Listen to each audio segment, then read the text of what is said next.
Hi students, पिछले class में हम लोग पढ़ लिए थे कि फ्रक्टोज में कौन सा क्रियाशील समूह उपस्थित रहता है।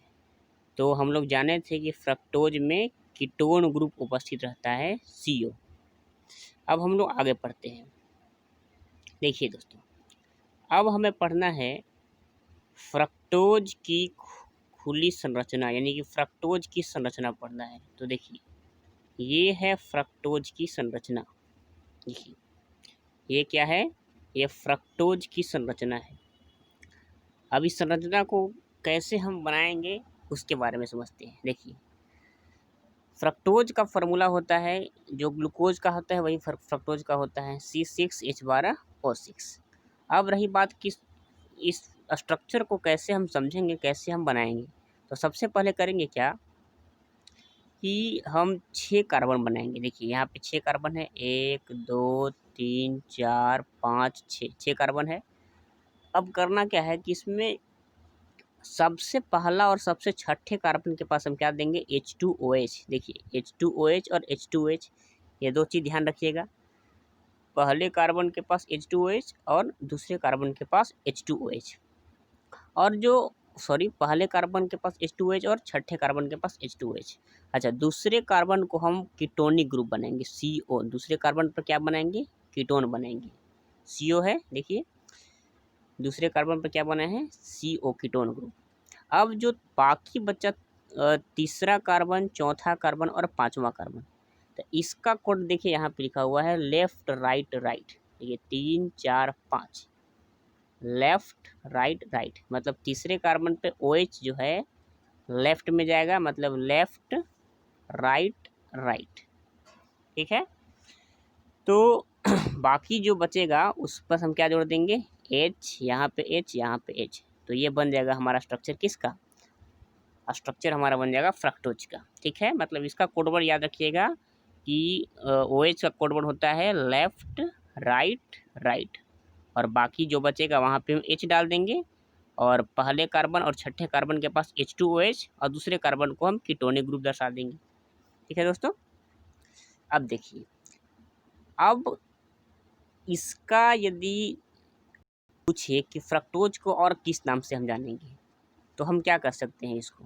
इसको हम कीटोनिक ग्रुप है तो कीटो, और 6 कार्बन है तो हेक्सा और ओज, कीटो हेक्सा ओज भी कर सकते हैं, या शॉर्ट में कहें तो कीटो हेक्सोज भी कर सकते हैं। तो मतलब फ्रक्टोज को कीटो हेक्सा ओज भी कर सकते हैं, या कीटो हेक्सोज भी कर सकते हैं।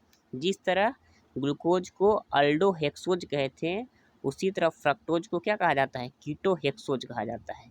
देखिए, ये हमारा अगला क्वेश्चन यही वाला है। जैसे देखिए, फ्रक्टोज को और किस नाम से जाना जाता है? क्या हो जाएगा? Keto hexose. ठीक है, अब देखिए, पिछले क्लास में हम लोग पढ़े थे कि ग्लूकोज में कायरल कार्बन की संख्या देखे थे, कितना निकला था? 4। लेकिन वही अगर फ्रक्टोज में कायरल कार्बन की संख्या पूछ दे तो कितना होगा? 3 होगा। देखिए, अगला क्वेश्चन हमारा है फ्रक्टोज में कायरल कार्बन की संख्या बताएं, कितना होगा? 3 होगा। अब 3 कैसे होगा, इसके लिए हमको स्ट्रक्चर देखना होगा। तो देखिए, ये स्ट्रक्चर है, इसमें आते हैं।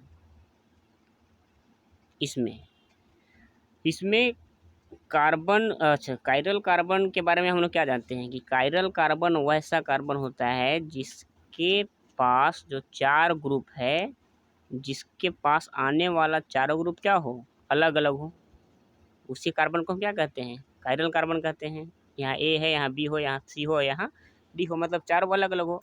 अब देखिए, इसमें जो पहला कार्बन है इसके पास देखिए तो 2 H है। H तो 2 H क्या हो गया? कॉमन हो गया, 2 H हो गया। क्या 2 H, यानी H तो कॉमन हो गया। उसी तरह छठा कार्बन है, यहाँ पर भी देखिए 2 H कॉमन हो गया, H2 है तो H कॉमन हो गया। अच्छा, ये कार्बन के देखते हैं तो इस कार्बन के पास 4 ग्रुप है ही नहीं, इसके पास तो 3 ही ग्रुप है। एक ग्रुप, एक ये दूसरा ग्रुप, और एक ये देखिए तीसरा ग्रुप। इसके पास तो 3 ही ग्रुप है, जबकि कायरल कार्बन होने के लिए 4 ग्रुप होना चाहिए, और चारों का चारों अलग होना चाहिए। तो ये तो होगा नहीं, ये भी नहीं होगा, ये भी नहीं होगा। अब बात करते हैं हम बाकी जो बचा 3 कार्बन, ये और ये, इसकी बात करते हैं। देखिए, इस कार्बन की यदि हम बात करें तो देखिए इसके पास 4 ग्रुप कौन कौन है। एक ग्रुप ये दूसरा ग्रुप, ये तीसरा ग्रुप और ये हो गया चौथा ग्रुप। देखिए चारों अलग अलग हो गया, यानी ये कायरल कार्बन हो गया। अब इसको देखते हैं, इसको तो इसके पास एक ग्रुप, ये दूसरा ग्रुप, ये तीसरा ग्रुप और ये बड़ा सा चौथा ग्रुप, चारों अलग अलग है, ये भी कायरल कार्बन हो गया। अब इस कार्बन को देख लेते हैं, इसके पास देखिए एक ग्रुप, ये दूसरा ग्रुप, ये तीसरा ग्रुप और ये हो गया चौथा ग्रुप। तो ये कार्बन में क्या हो जाएगा, ये कार्बन भी कायरल कार्बन हो जाएगा। तो मतलब कि फ्रक्टोज में कितना कार्बन हो गया कायरल कार्बन, 3 कायरल कार्बन। ठीक है, फ्रक्टोज में कितना कायरल कार्बन हो गया, 3 कायरल कार्बन। अब देखिए फ्रक्टोज में कायरल कार्बन की संख्या कितना हो जाएगी, तो 3 हो जाएगी। अब हम लोग आते हैं नेक्स्ट क्वेश्चन में। अब हमको क्या पढ़ना है, अब हमें पढ़ना है कार्बोहाइड्रेट का वर्गीकरण।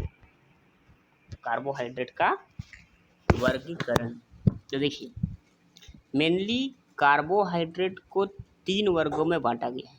कितने वर्गों में बांटा गया है, 3 वर्गों में बांटा गया है। कौन कौन, तो पहला है मोनोसेकेराइड, दूसरा है ओलिगोसेकेराइड और तीसरा है पॉलीसेकेराइड। हम लोग पढ़े थे कि कार्बोहाइड्रेट को सेकेराइड भी कहा जाता है। ठीक है, तो कार्बोहाइड्रेट को कितने वर्गों में बांटा गया है, 3 वर्गों में बांटा गया है, मोनोसेकेराइड, ओलिगोसेकेराइड और पॉलीसेकेराइड। अब बारी बारी से सबके बारे में पढ़ना है कि मोनोसेकेराइड क्या होता है, ओलिगोसेकेराइड क्या होता है और पॉलीसेकेराइड क्या होता है। देखिए होता क्या है, सबसे पहले हम आते हैं मोनोसेकेराइड पर। मोनोसेकेराइड क्या है, देखिए वैसा सेकेराइड जिसके जल अपघटन द्वारा और छोटे, एक मिनट थोड़ा सा, ये इतना पर है, ठीक है, इसको थोड़ा सा और जूम कर देते हैं यहाँ से, ये ठीक है। देखिए मोनोसेकेराइड क्या है, वैसा सेकेराइड जिससे जल अपघटन द्वारा और छोटे सेकेराइडों में तोड़ा नहीं जा सके, उसे मोनोसेकेराइड कहे जाते हैं। मतलब कि जिसका यदि जल अपघटन करें, जिस सेकेराइड का जल अपघटन करें तो जल अपघटन के बाद उसे और छोटे सेकेराइड में नहीं तोड़ा जा सके, मतलब और उसे कार्बोहाइड्रेट में नहीं तोड़ा जा सके, उसे हम मोनोसेकेराइड कहेंगे। मतलब वैसा कार्बोहाइड्रेट जिसका जल अपघटन यदि किया जाए तो उससे और कार्बोहाइड्रेट नहीं टूट सकता है, उसी को हम कहेंगे मोनोसेकेराइड। जैसे ग्लूकोज और फ्रक्टोज, ये मोस्ट इम्पॉर्टेंट है। ग्लूकोज और फ्रक्टोज क्या है, तो मोनोसेकेराइड का उदाहरण है, इसको ध्यान रखिएगा। ग्लूकोज फ्रक्टोज क्या है, मोनोसेकेराइड का उदाहरण है। अब आते हैं हम ओलिगोसेकेराइड में। तो देखिए ओलिगोसेकेराइड क्या होता है कि वैसा सेकेराइड जिसका जल अपघटन करने पर 2 या 2 से अधिक, अधिक यानी कितना तक, यानी 2 से लेकर के हार्डली से हार्डली कितना तक, 10 तक सेकेराइड प्राप्त हो, ओलिगोसेकेराइड कहलाता है। ठीक है, मतलब कि ओलिगोसेकेराइड में क्या होता है कि, अच्छा इसका जैसे देखते हैं, जैसे सुक्रोज हो गया, माल्टोज हो गया, लैक्टोज हो गया इत्यादि। मतलब ये है कि यदि सुक्रोज है, इसको हम जल अपघटन करें तो और कार्बोहाइड्रेट में टूटना होगा। मतलब ओलिगोसेकेराइड उसे कहते हैं कि यदि इसका जल अपघटन किया जाए तो ये 2 या 2 से ज़्यादा कार्बोहाइड्रेट में टूट सके, उसी को ओलिगोसेकेराइड कहेंगे। मोनोसेकेराइड का जल अपघटन करने पर और सेकेराइड प्राप्त नहीं होता है। मतलब वैसा कार्बोहाइड्रेट जिसका आप जल अपघटन करने पर और कार्बोहाइड्रेट में नहीं टूट सकता है, उसको मोनोसेकेराइड कहेंगे। और यदि 2 या 2 से अधिक सेकेराइड में टूट जाए तब उसको हम क्या कहेंगे, ओलिगोसेकेराइड कहेंगे। ठीक, इसका एग्जाम्पल याद रखिएगा, सुक्रोज और माल्टोज और लैक्टोज। और यदि बहुत सारा सेकेराइड में टूटेगा तो हम उसको क्या कहेंगे, पॉलीसेकेराइड कहेंगे। जैसे देखिए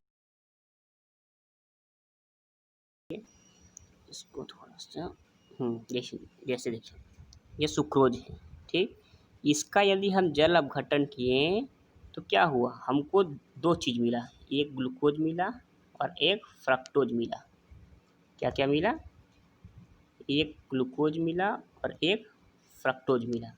तो मतलब देखिए ये भी एक कार्बोहाइड्रेट है, ये भी एक कार्बोहाइड्रेट है, तो हमको कितना कार्बोहाइड्रेट मिला, 2 कार्बोहाइड्रेट मिला। इसीलिए इसको हम क्या कहें, ओलिगोसैकेराइड कहें। ठीक है, मतलब कि 2 या 2 से ज़्यादा में टूट गया, 2 या 2 से अधिक कार्बोहाइड्रेट हमको प्राप्त हुआ, इसीलिए हम सुक्रोज को क्या कहें, ओलिगोसैकेराइड। ठीक है, अब देखिए अब पॉलीसैकेराइड में आने के पहले हम लोग समझते हैं कि सुक्रोज का जल अपघटन किए तो क्या क्या मिला, तो ग्लूकोज मिला और फ्रक्टोज मिला। इस चीज़ को याद रखिएगा। इसी को कभी कभी क्वेश्चन बना करके पूछ देता है कि सुक्रोज का जल अपघटन करने पर क्या प्राप्त होता है। 2 ग्लूकोज मिला नहीं, 2 फ्रक्टोज मिला नहीं, 1 ग्लूकोज मिला और 1 फ्रक्टोज मिला, यही हमारा सही हो जाएगा, 1 ग्लूकोज और 1 फ्रक्टोज। ठीक है, मतलब सुक्रोज का जल अपघटन करेंगे तो क्या मिलेगा, 1 ग्लूकोज मिलेगा और 1 फ्रक्टोज मिलता है। अब आते हैं पॉलीसैकेराइड में। तो पॉलीसैकेराइड में मेनली क्या होगा कि वैसा सैकेराइड जिसका जल अपघटन करने पर बहुत सारे सैकेराइड प्राप्त होते हैं, उसे हम पॉलीसैकेराइड कहेंगे, जैसे स्टार्च, सेल्यूलोज इत्यादि। ठीक, 2 से लेकर के 10 तक से अगर प्राप्त होगा जल अपघटन के बाद, उसको हम ओलिगोसैकेराइड कहेंगे। और यदि बहुत सारा सैकेराइड प्राप्त होगा तब उसको हम पॉलीसैकेराइड कहेंगे। ठीक है, जैसे स्टार्च, सेल्यूलोज इत्यादि हो गया। अब देखिए इसका एग्जाम्पल है, यह स्टार्च का फार्मूला होता है C6H10O5 का होल N। इसका हम जल अपघटन किए तो क्या मिला, बहुत सारा ग्लूकोज मिल गया, C6H12O6। N मतलब क्या है, N एक बड़ी संख्या को शो कर रहा है। ठीक है, N क्या है, एक बहुत बड़ी संख्या है। तो इसका हम जल अपघटन किए तो हमें क्या मिला, हमें बहुत सारा ग्लूकोज यानी कि बहुत सारा एक प्रकार का कार्बोहाइड्रेट मिला। तो इसी के कारण स्टार्च को क्या कहेंगे, पॉलीसैकेराइड कहेंगे। तो हम लोग समझे कि मोनोसैकेराइड क्या होता है, ओलिगोसैकेराइड क्या होता है, पॉलीसैकेराइड क्या होता है। मोनोसैकेराइड को जल अपघटन करेंगे तो और सैकेराइड में नहीं टूटेगा। ओलिगोसैकेराइड का जल अपघटन करेंगे तो टूटेगा कितना से कितना तक, 2 से लेकर के 10 तक हमको सैकेराइड मिलेगा। और यदि पॉलीसैकेराइड का जल अपघटन करेंगे तो बहुत सारा सैकेराइड हमको प्राप्त होगा।